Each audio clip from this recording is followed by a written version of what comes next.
நலமான வாழ்வே நிறைவான பெருஞ்செல்வம். தினசரி இந்த ஆவாரம் பூ டீ தினசரி குடிக்கக்கூடிய பழக்கம் நீங்கள் வளர்த்துக்கிட்டீங்கன்னு சொன்னால் ஒரு அற்புதமான நல்வாழ்வு வாழ முடியும். அந்த டீயை தேநீரை நாமளே எப்படி தயாரிக்கிறது அப்படின்னு சொன்னால், ஆவாரம் பூ சமூலம், அதாவது ஆவாரம் பூ, அதன் வேர், அந்த இலை எல்லாம் கலந்த கலவை தான் சமூலம்னு சொல்லுவாங்க.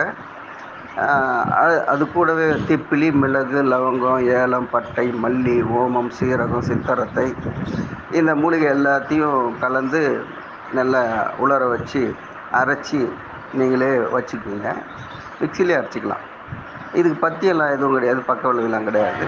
இந்த தூளை தினசரி ஒரு 200 மில்லி தண்ணீரில் 1/2 ஸ்பூன் அதை போட்டு கொதிக்க வச்சு வடிகட்டி அதை கூட பனங்கற்கண்டு அல்லது வெல்லம், நாட்டு சர்க்கரை அல்லது தேன், எது வேணால் நீங்கள் கலந்துக்கலாம். வெள்ளை சர்க்கரையை தவிர்க்கிறது நல்லதுங்க.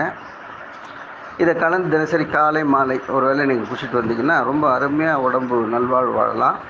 குறிப்பாக சொல்லணும்னு சொன்னால் சளி, இருமல், தும்பல், உடற்சோர்வு, வெள்ளைப்படுதல், வெட்டை, கண் பார்வை எரிச்சல், தலைமுடி பிரச்சனை, அப்புறம் தலைவலி, உள்ளுறுப்புகள் பிரச்சனை, வாயுமண்டல பிரச்சனை, ஜீரண சம்பந்தமான சிக்கல்கள், பல் சம்பந்தமான நோய்கள், செரிமானம் சம்பந்தமான சிக்கல்கள், நரம்பு பலவீனமாக இருக்கிறது போன்ற பல்வேறு நலக்கேடுகளை குணமாக்கக்கூடிய ஆற்றல். அது மட்டும் இல்லாமல் தேவையற்ற உடல் கழிவுகளை இது வெளியேற்றும், நோய் கிருமிகளை கொல்லும், வெட்டை நோயை குணப்படுத்தும்.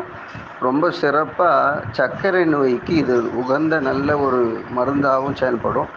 இதை நல்ல பழக்கமாக நம்ம பயன்படுத்திக்கும் போது உணவே மருந்தாகக்கூடிய ஒரு பெரிய ஆச்சரியத்தை நீங்கள் பார்ப்பீங்க. இந்த நல்ல தகவல் நாடெங்கும் பரவ எங்களை சேனலை சப்ஸ்கிரைப் பண்ணுங்கள், கமெண்ட் பண்ணுங்கள், ஷேர் பண்ணுங்கள். அன்புடன் காஞ்சி முகிலன்.